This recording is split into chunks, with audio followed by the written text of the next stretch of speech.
శ్రీ గురుభ్యో నమః. గురుర్బ్రహ్మా గురుర్విష్ణుః గురుర్దేవో మహేశ్వరః గురుః సాక్షాత్ పరం బ్రహ్మ తస్మై శ్రీ గురవే నమః. అస్మద్ గురుచరణపాదారవిందాభ్యాం నమః. నిన్నటి మన మహాభారత ప్రస్థానంలో ఈ పాండవులు అందరూని కూడా ఘటోత్కచుడు యొక్క పరివారము అందరూ కూడా బదరిక ఆశ్రమానికి, నరనారాయణ ఆశ్రమానికి తీసుకొచ్చి అక్కడ వాయుమార్గం ద్వారా తీసుకొచ్చి వాళ్ళని అక్కడ దింపారు. వాళ్ళు అక్కడ అద్భుతమైనటువంటి ఆ ప్రదేశాన్ని చూశారు. చూసి చాలా ఆనందపడ్డారు. వాళ్ళ యొక్క మార్గాయాసం అంతా ఇప్పటి వరకు అక్కడికి రావడానికి వాళ్ళు పడినటువంటి పాటలన్నీ మర్చిపోయారు ఒక మాటలో చెప్పాలంటే. ఎందుకంటే అక్కడ అంత రమణీయమైనటువంటి ప్రకృతి ఉంది.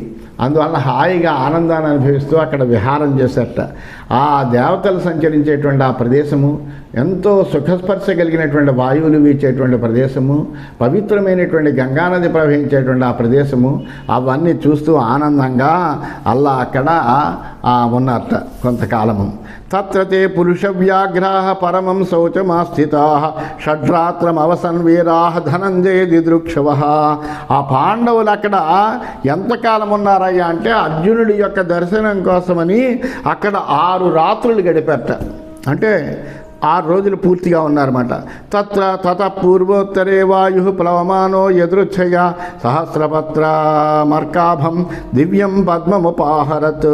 ఆ తర్వాత ఈశాన్య దిక్కు నుంచి వచ్చేటువంటి వాయువు యథేచ్ఛగా వీస్తుంటే సూర్యునిలాగా ప్రకాశించేటువంటి 1000 దళాల దివ్య కమలాన్ని తెచ్చి ముందు పడవేసిందిట. అక్కడ ఆ ఈశాన్య దిక్కు నుంచి వాయువు 1000 దళములనేటువంటి దివ్య కమలాన్ని తీసుకొచ్చి వాళ్ళ ముందర పడేసిందట. తదవైక్షత పాంచాలి దివ్యగంధం మనోరమాం అనిలేన ఆహృతం భూమో పతితం జలజం శుచి. అది గాలి చేత తీసుకురాబడింది. ఆ గాలి వీళ్ళున్న ప్రదేశంలో ఆ పద్మం పడేటట్టుగా చేసింది. అది ఎలా ఉందయ్యా అంటే 1000 దళాలతోటి అత్యద్భుతంగా ఒక సూర్యుడిలా ప్రకాశిస్తుందంట. అటువంటిది అది చూసాడు, చాలా అందంగా ఉంది. అక్కడి నుంచి ఆ కమలంలోంచి దివ్యమైనటువంటి గంధం అంతా వస్తుంది. ఆ దివ్యమైనటువంటి సుగంధం కలిగి ఉంది. ద్రౌపది దాన్ని చూసింది. అది గాలి చేత తీసుకురాబడి భూమిపై పడినటువంటి ఆ పవిత్రమైనటువంటి పుష్పము, సౌగంధికం అంటారు దాన్ని. ఎందుకంటే గొప్ప సుగంధం కలిగింది కాబట్టి దాన్ని చూసింది. చూసి శుభామా సజ్జ సౌగంధికం అనుత్తమం మతీవ ముదితారాజన్ భీమసేన మధాబ్రవత్. అది చూసింది. చూసి చాలా అద్భుతంగా ఉంది ఈ పుష్పము, దీని నుండి ఒక దివ్యమైనటువంటి సుగంధం వస్తుందయ్యా అని భీమసేనుడితో ఈ విధంగా చెప్తుందంట. పశ్య దివ్యం సురుచిరం భీమ పుష్పమనుత్తమం గంధ సంస్థాన సంపన్నం మనసో మమ నందనం ఇదంజ ధర్మరాజాయ ప్రదాస్యామి పరంతప హరేదం మమ కామాయ కామ్యకే పునరాశ్రమే. ఓ భీమసేన, చాలా అద్భుతమైనటువంటి పుష్పాన్ని చూశానయ్యా. ఇక్కడ గాలి చేతి తీసుకురాబడింది. ఇది చాలా బాగుంది. దీన్ని ఆఘ్రాణిస్తే ఎంతో ఆనందంగా ఉంది. దివ్యమైనటువంటి సుగంధం అంతా వస్తుంది. అందువల్ల సుగంధమే స్వరూపంగా కలిగినటువంటి ఇలా ఉంది. గొప్ప సౌగంధిక పుష్పంలా ఉంది. దీన్ని నేను ధర్మరాజు కానుక ఇస్తాను. నా కోరిక తీర్చడానికి నువ్వు కామ్యకవనానికి వెళ్ళి దీన్ని ఇంకా కొన్ని తీసుకురా అన్న. యది తేహం ప్రియా పార్థ బహూనీమాన్యుపాహర తాన్యహం నేతుమిచ్చామి కామ్యకం పునరాశ్రమం. నీకే కనుక ప్రేమ ఉంటే నా మీద ఇలాంటి వాటిని చాలా తీసుకురాను. ఎందుకంటే ఇది వచ్చింది అంటే ఇక్కడ ఎక్కడో ఉంటాయి ఇవి, నువ్వు వెతికి ఇలాంటివి తీసుకురా. దీన్ని అన్నిటినీ కూడా నేను ఏం చేస్తానంటే మన కామ్యకవనంలో మన ఆశ్రమం ఉంది కదా అక్కడికి తీసుకెడతాను అని చెప్పింది.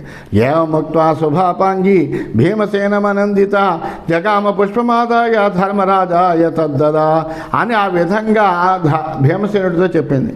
చెప్పి ఆ ద్రౌపది ఏం చేసిందంటే ఈ పుష్పాన్ని తీసుకుని ధర్మరాజుకి అది ఇవ్వాలి అని అనుకుంది. అందువల్ల ధర్మరాజు దగ్గరికి వెళ్ళిపోయింది.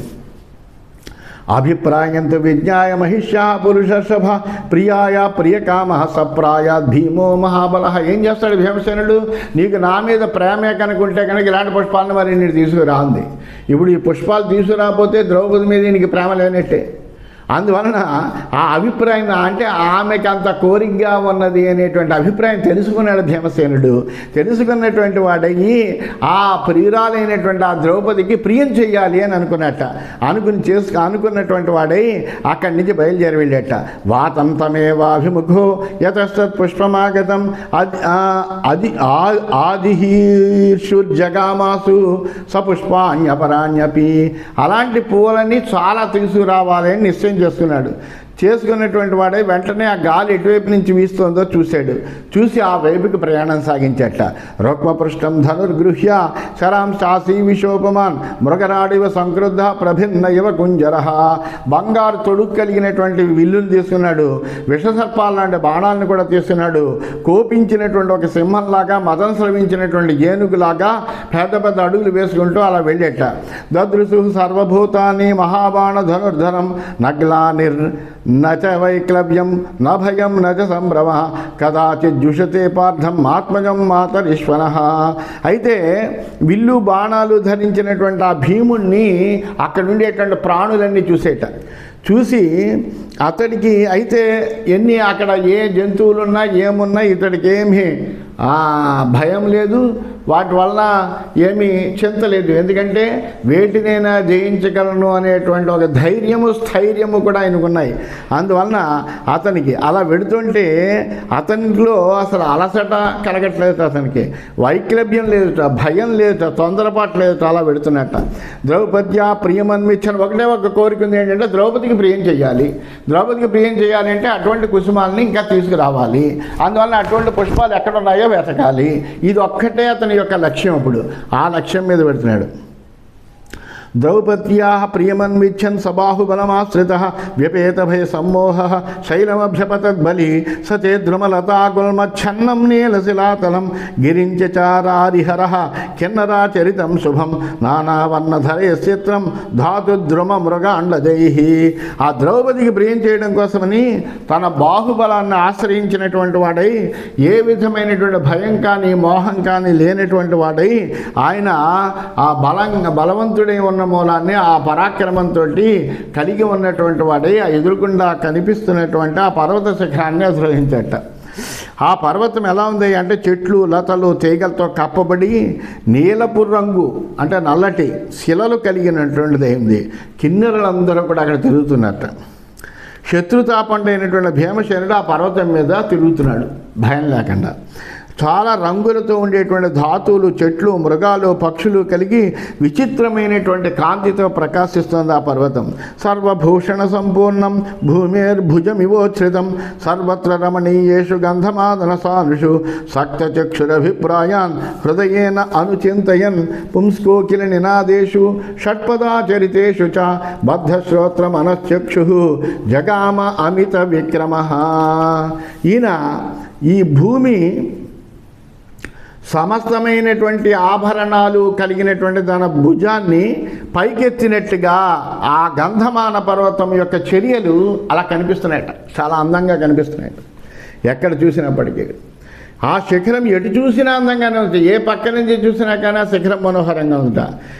అలాగే అక్కడ చక్కటి కోకిళ్ళ యొక్క నాదాలు, పుంస్కోకిళ్ళ యొక్క నాదాలు, తుమ్మెదల యొక్క ఝంకారాలు ఎక్కువగా వినిపిస్తున్నాయట. వాటిని ఆసక్తిగా గమనిస్తూనే మనస్సులో తన పని గురించి ఆలోచిస్తున్నాడు. ఎక్కడ ఈ పుష్పం ఎలా దొరుకుతుంది, ఇటువంటి పుష్పాలు తీసుకెళ్ళాలి, ఎక్కడున్నా అని ప్రతి అణువు గాలిస్తూ పెడుతున్నట్ట.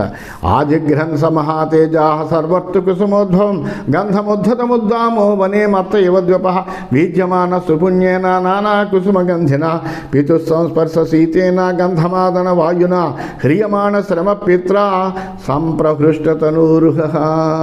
అయితే అలా పెడుతుంటే అన్ని ఋతువుల్లోనూ వచ్చేటువంటి పుష్పముల యొక్క గంధం అంతా కూడా వ్యాపించి ఉందిట అధికంగా అక్కడ.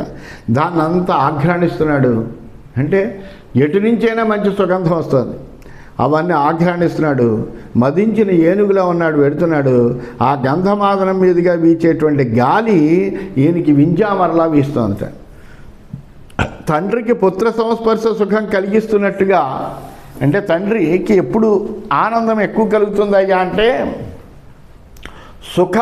సుఖముఖ దర్శన కలిగినప్పుడు. అంటే తన ఆత్మస్వరూపుడైనటువంటి పుత్రుడు జన్మించినప్పుడు ఆ పుత్రోదయం కలిగినప్పుడు అతనికి అమితమైనటువంటి ఆనందం కలుగుతుంట. అంటే ప్రథమ పుత్ర ముఖ సందర్శనం అనేటువంటిది ప్రతి తండ్రికి కూడా అత్యంతమైనటువంటి సుఖకరంట. అటువంటి ఆ విధంగా పుత్ర సందర్శనం వలన కలిగేటువంటి సుఖం కలిగిస్తున్నట్టుగా ఆ గంధమాదన పర్వతం మీద ఉండేటువంటి గాలితో దానితో సమానమైనటువంటి సుఖం కలుగుతుంట భీమసేనుడికి. స యక్ష గంధర్వసుర బ్రహ్మర్షి గణసేవితం విలోకయామా సతదా పుష్పహేతోరరిందమ. ఆ సమయంలో యక్షులు, గంధర్వులు, బ్రహ్మర్షులు, దేవర్షులు అందరూ సేవించేటువంటి ఆ విశాలమైనటువంటి పర్వతానికి అన్ని వైపులా కూడా ఈ పుష్పాలు ఎక్కడున్నాయి అని దృష్టి ప్రసారం చేసి వెతుకుతున్నట్లయిన విషమచ్ఛదైరచితై అనులిప్తైవాంగులై వలిభిర్ధాతు విచ్ఛేదై కాంచనాంజన రాజతై సపక్షమివ నృత్యంతం పార్శ్వలగ్నై పయోధరై. అది ఎలా ఉందయ్యా అంటే అనేకములైనటువంటి ధాతువుల చేత రంజితమై ఉన్నది ఆ ప్రదేశం అంతా కూడా. అలాగే 7 ఆకులు అరుట్లుంటాయి, దానికి 7 సప్తపర్ణ కదలి అంటారు దాన్ని. 7 ఆకులు ఉంటాయి, ఇలాగ ఉండి ఇలా పెరుగుతూ ఉంటుంది అది. అందువలన ఆ 7 ఆకులు కలిగినటువంటి వృక్షాలు, అరటి వృక్షాలు ఉన్నాయట అక్కడ. విభిన్నమైనటువంటి రంగులు కలిసినటువంటి అవన్నీ ఉన్నవి ఎలా ఉన్నాయంటే అది ఈ పర్వతం ఏదో త్రిపుండ్రాలు పెట్టుకున్నట్టుగా అనిపిస్తుందట. ఆ పర్వత శిఖరానికి ఇరువైపులా మేఘాలు వాలి ఉన్నాయట. ఈ మేఘాలు 2 వైపులా కూడా ఆ పర్వత సానువుల్ని ఆశ్రయించి మేఘాలు ఉండేటప్పటికీ అవి రెక్కల్లా ఉన్నాయట. ఆ రెక్కలు పట్టుకుని నృత్యం చేస్తుంది ఈ పర్వతం అన్నట్టుగా ఉందిటది. ముక్తాహారైరివచితం చ్యుతై ప్రశ్రవణోదకై అభిరామధరీ కుంజ నిర్జరోదక కందరం. నిరంతరము జలం ప్రవహిస్తూ ఉంటుంది అక్కడ. ఆ ప్రవాహం ఎలా ఉందంటే అటు నుంచి ఒకటి ఇలాగా సెలయేరు ఓ పక్క నుంచి ఒకటి వస్తుంది, ఓ పక్క నుంచి ఒకటి వస్తుంది. ఈ 2 ఎక్కడో మధ్యలో ఇలాగా కలుస్తున్నాయి, కలిసి ఇట్లా ఇటు అటు పెడుతున్నాయి. ఇది ఎలా ఉందయ్యా అంటే ఒక ముత్యాల హారాన్ని ఆ కొండ ధరించినట్టుగా ఉందిట. అలాగే ఆ పర్వతంలోకి గుహలు, పొదలు, సెలయేళ్ళు ఇవన్నీ కూడా చూడడానికి చాలా మనోహరంగా ఉన్నాయట. అప్సరోనూపురవై ప్రనృత్త వరబర్హిణం దిగ్వారణ విషాణాగ్రై ఘృష్టోపల శిలాతలం. అలాగే అక్కడ అప్సరసల యొక్క అందెల ధ్వనులచే నృత్యం చేసేటువంటి నెమళ్ళు ఉన్నాయట. ఆ నెమళ్ళే చాలా వింతగా ఉన్నాయట. దిగ్గజాల యొక్క దంత ప్రహారాలు అంటే దిగ్గజాలు ఆ పర్వతాన్ని కొట్టుకోవడం వల్ల ఆ పర్వత శిలల మీద ఈ గజముల యొక్క దంత ప్రహారాలు గుర్తులుగా కనిపిస్తున్నాయట. స్రస్తాంశకం ఇవాక్షోభ్యై నిమ్నగా నిసృతైర్జలై సశష్పకవలై స్వస్థై ఆ అదూర పరివర్తిభి భయానభిజ్ఞైర్హరిణై కౌతూహల నిరీక్షిత చాలయన్నుర్వేగేన లతాజాలాన్యనేకస ఆక్రీడమానో హృష్టాత్మా శ్రీమాన్ వాయుసుతో యయో ప్రియా మనోరథం కర్తం ముద్యతశ్చారులోచన. అలాగే పల్లం మీదకి నీరు పల్లం ఎరుగు అని నీరు ఎప్పుడు కూడా పల్లం వైపు ప్రవహిస్తూ ఉంటుంది. అందువల్ల ఆ పల్లం వైపు ప్రవహించేటువంటి నదుల నుండి వచ్చేటువంటి నీరు ఎలా ఉందయ్యా అంటే కలత చెందకుండా ప్రవహిస్తుంటే, అంటే ఏమి అటు ఇటు కదలకుండా చాలా చక్కగా అలా నిర్మలంగా ప్రవాహం చేస్తుంటే ఆ పర్వతము ఇలా జారుతూ ఉంటుంది కదా, ఇట్లాగా ఆ జారి అలా ప్రవాహం చేస్తుంటే అది ఎలా ఉందయ్యా అంటే పర్వతం యొక్క పైట జారినట్టుగా ఉందిట. భయం తెలియనటువంటి లేళ్ళు ఉన్నాయి అక్కడ. అవి ఏం చేస్తున్నాయి, మెల్లగా గడ్డి పరకలను వదులుతూ ఉంటాయి. భయం లేదు కదా, భయం ఉంటే కనుక అవి పట్టుకుని అటు ఇటు చూస్తూ బెదురుగా చూస్తూ పరిగెట్టుకుని వెళ్ళిపోతూ ఉంటాయి. ఆ భయం లేకుండా ఉన్నాయి కాబట్టి అవి హాయిగా అలా గడ్డి మెరుస్తూ అలా వెడుతున్న భీముడికేసి చూస్తున్నాయట. భీముడిని చూసిన వాటికి ఏం భయం కలగలేదు. వీడెవరో ఇలా వెడుతున్నాడు, ఎక్కడికి వెళ్తున్నాడు అని కుతూహలంతో చూస్తున్నాయట అవి. మనోహరమైనటువంటి నేత్రాలు, గొప్ప వేగం కలిగినటువంటి భీమసేనుడు తన వేగంతో దగ్గరలోనిటువంటి లతా సమూహాలను కదుపుతూ హర్షంతో చక్కగా సంతోషంగా అలా ముందుకు సాగుతున్నట్ట. అతడు లక్ష్యం ఏంటి అంటే తన ప్రియురాలైనటువంటి ద్రౌపది యొక్క కోరిక చెల్లించడము. ఆవిడికి ఆ సహస్ర రేకుల్లో ఉన్నటువంటి ఆ కమలాల్ని తీసుకొచ్చి ఇవ్వడము, దానికోసం ప్రయాణం అయ్యాడు. ప్రాంశు కనకవర్ణాభ సింహ సంహననో యువ మత్తవారణ విక్రాంత మత్తవారణ వేగవాన్. అతడు ఎటువంటి వాడు? మంచి ఉన్నతమైన వాడు. ప్రాంశు అంటే చాలా పొడుగ్గా ఉన్నటువంటి వాడు, ఉన్నతంగా ఉన్నటువంటి వాడు. కనకవర్ణాభ బంగారు రంగుతో ఉన్నట్టు ఆయన మంచి బ్రహ్మాండమైనటువంటి పసిమిచ్ఛాయ కలిగినటువంటి వాడు. సింహ సంహననో యువ. అతని అవయవాలు ఎలా ఉన్నాయంటే సింహ యొక్క అవయవాల్లో మంచి బలంగా దృఢంగా ఉన్నాయట. మత్తవారణ విక్రాంత మదించినటువంటి ఏనుగు యొక్క పరాక్రమం కలిగినటువంటి వాడు. మత్తవారణ వేగవాన్ అలాగే అటువంటి వేగం కూడా మదించినటువంటి ఏనుగు యొక్క వేగం కలిగినటువంటి వాడు. మత్తవారణ తామ్రాక్ష మత్తవారణ వారణ ప్రియపార్శ్వోపవిష్టాభి వ్యావృత్తాభిర్విచేష్టితై యక్షగంధర్వయోషాభి అదృశ్యాభిర్నిరీక్షిత నవావతారో రూపస్య విక్రీడన్నివ పాండవః.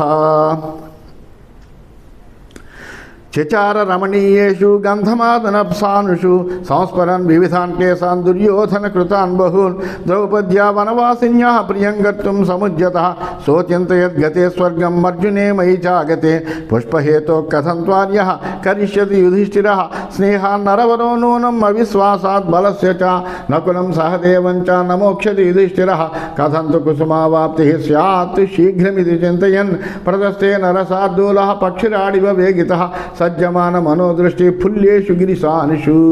ఆ మదించినటువంటి ఏనుగు లాంటి ఎర్రటి కళ్ళు భీముడు కూడా. మదించిన ఏనుగుల్ని యుద్ధంలో వెనకకి మళ్లించేటువంటి వాడు, అంతల పరాక్రమం కలిగినటువంటి వాడు. అలాగే ప్రియుని జతలో కూర్చున్నటువంటి యక్ష గంధర్వ స్త్రీలందరూ కూడా అంటే వాళ్ళందరూ జంటలు జంటలుగా కూర్చున్నారు. అలా కూర్చున్నటువంటి యక్షులు గంధర్వులు వాళ్ళ స్త్రీలందరూ కూడా చేష్టలు ఉడిగిపోయి అలా తదేకంగా భీముడికి అలా చూస్తున్నట్ట. ఏమిటితడు, ఏమి రూపం ఇతంది, ఇలా వెళ్ళిపోతున్నాడు, అక్కడో పెడుతున్నాడు అని ఆశ్చర్యంగా చూస్తున్నట్ట.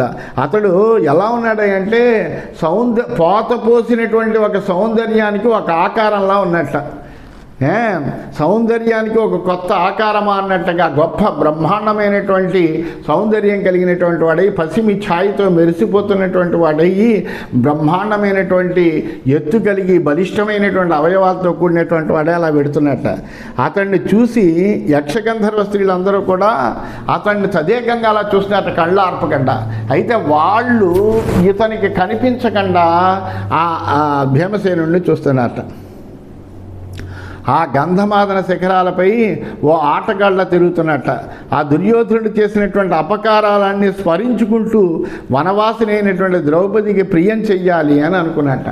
ఏదో అడక్కడక్క పాపం ద్రౌపది అడిగింది ఒక కోరిక, ఆ కోరికను తీర్చాలి. ఇప్పటివరకు కష్టాలు పడింది పాపము, ఆ కష్టాల నుంచి మరుపొచ్చేలాగా మనం తప్పనిసరిగా ఆమె కోరిక తీర్చాలి అనుకుంటూ ఆయన వెళ్తున్నాడు.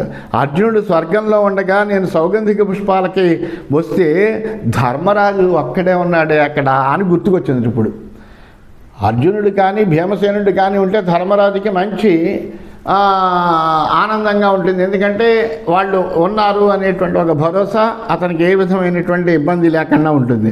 అటువంటిది ఇప్పుడు అర్జునుడేమోను స్వర్గంలో ఉన్నాడు, అతను చూడడం కోసం వీళ్ళందరూ బయలుదేరారు. భీముడేమోను ఇప్పుడు ఈ పుష్పాలకు వెళ్ళిపోయేటప్పటికీ ఏం చేస్తున్నాడో ఒక్కడే చేసుకోవాలి పనులను నేను అని మనసులో అనుకున్నట్ట. అంతేకాకుండా ధర్మరాజు నకుల సహదేవుల మీద అత్యంతమైన ప్రేమ కలిగినటువంటి వాడు. వారి బలంపై అతనికి నమ్మకం లేదు. ఎందుకంటే వాళ్ళు చిన్నవాళ్ళు, వాళ్ళని ఏమీ కష్టపెట్టకూడదు, సుకుమారమైనటువంటి స్వరూపం కలిగినటువంటి వాళ్ళు వీళ్ళు అని వాళ్ళకి అసలు ఏ పని చెప్పట్లేదు ధర్మరాజు. అందువలన వాళ్ళని ఇంకా పరాక్రమం కోసమే ఉపయోగిస్తాడు. అందువలన అతను వాళ్ళని ఏ విధమైన పనికి పంపించకుండా ఎంతో ప్రేమగా చూసుకుంటాడట. అయితే నేను గమ్ముని వెళ్ళాలి, లేకపోతే ధర్మరాజు కంగారు పడతాడు. శీఘ్రంగా పుష్పాలు ఎలా లభిస్తాయని ఆలోచిస్తూ గరుడుతో సమానమైనటువంటి వేగంతో అతని ముందరికి వెళుతున్నట్ట. అతని మనస్సు వికసించినటువంటి పువ్వులు ఉన్నటువంటి పర్వత చర్యలు కనిపించాయి. దాని మీద చక్కగా వికసించిన పుష్పాలు ఉన్నాయట. అది చూసాడు. దాని మీద అతని యొక్క మనస్సు లగ్నమైంది. ద్రౌపదీ వాక్యపాథేయో భీమః శీఘ్రతరం యయౌ కంపయన్ మేదినీం పద్భ్యాం నిర్ఘాత ఇవ పర్వసు త్రాసయన్ గజయూధాని వాతరంహా వృకోదరః సింహవ్యాఘ్రమృగాం సేవా మర్దయానో మహాబలః ఉన్మూలయన్ మహావృక్షాన్ పోధయన్ స్తరసాబలి లతావల్లీశ్చ వేగేన వికర్షన్ పాండునందనః ఉపర్యుపరి శైలాగ్రం ఆరురుక్షురివద్వ్యుపః. అయితే ద్రౌపదీ వాక్య పాథేయ అన్నాడు. చాలా అద్భుతమైన ప్రయోగం. పాథేయం అంటే దారిలో తినడానికి తీసుకెళ్ళేటువంటి ఆహారం.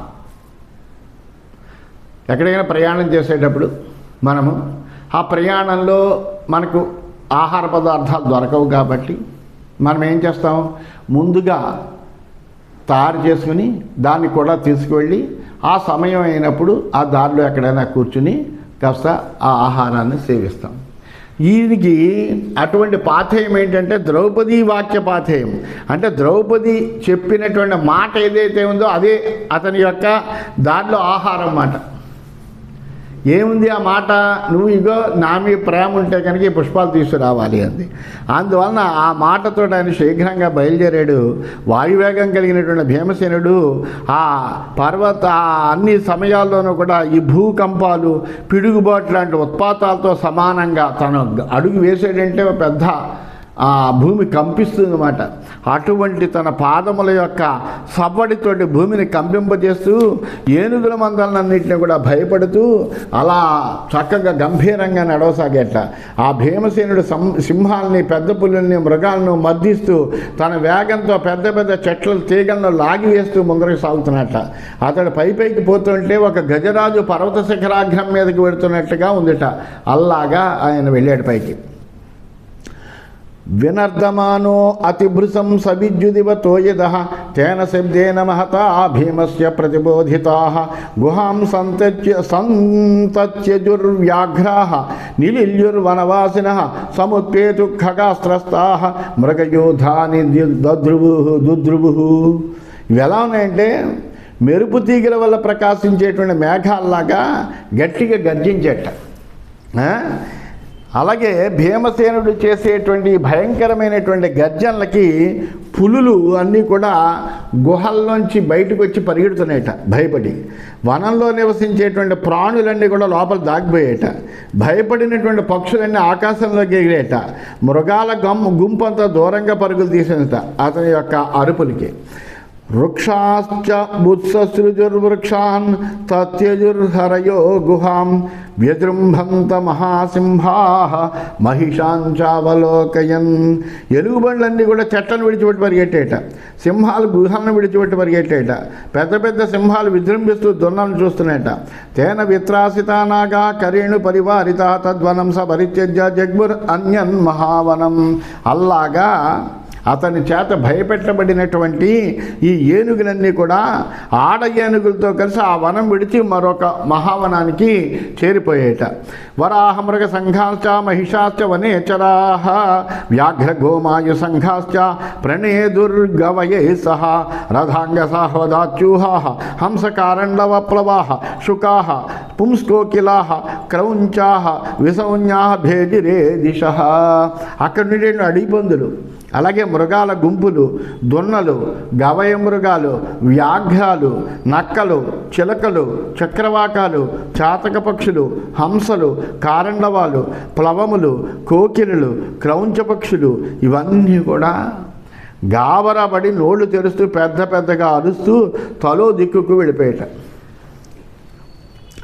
తథాన్యే దర్పితా నాగాః కరేణు శరపీడితాః సింహవ్యాఘ్రాస సంక్రుద్ధా భీమసేన వధాద్రవన్ శక్రున్మూత్రం చ ముంచానా భయ విభ్రాంతమానసాః వ్యాయితాస్యా మహారౌద్ర వ్యనదన్ భీషణాన్ రవన్. ఆ ఆడ ఏనుగుల కటాక్ష బాణాలకు లొంగినటువంటి ఏనుగులు, ఆడ ఏనుగు కనిపిస్తే ఆడ ఏనుగు వెనక వెళ్ళిపోతూ ఉంటుంది మగ ఏనుగు ఎప్పుడు కూడా.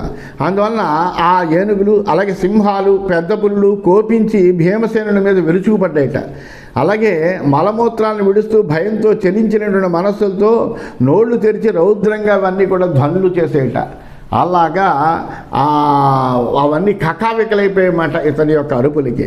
తతో వాయుసుత క్రోధాత్ స్వబాహు బలమాశ్రిత గజేనాన్యాన్ గజాన్ శ్రీమాన్ సింహం సింహేన వా విభు తల ప్రహారైరన్యాన్ చ వ్యాహనత్ పాండవో బలి తే వధ్యమానా భీమేన సింహ వ్యాఘ్రతరక్షవ భయాగ్రీవసృదుర్భీమం శక్రున్మోత్రం చ శుశ్రుభు ప్రవివేశ తతక్షిప్రం తానపాస్య మహాబల వనం పాండుసుత శ్రీమాన్ శబ్దేనా పూరయన్ దిశ. భీమసేనుడు ఏం చేశాడంటే తన బాహుబలంతో ఏనుగులు పట్టుకుని మిగిలిన ఏనుగులు పట్టడం మొదలెట్టేట. ఓ సింహంతో మరో సింహాన్ని చంపేట.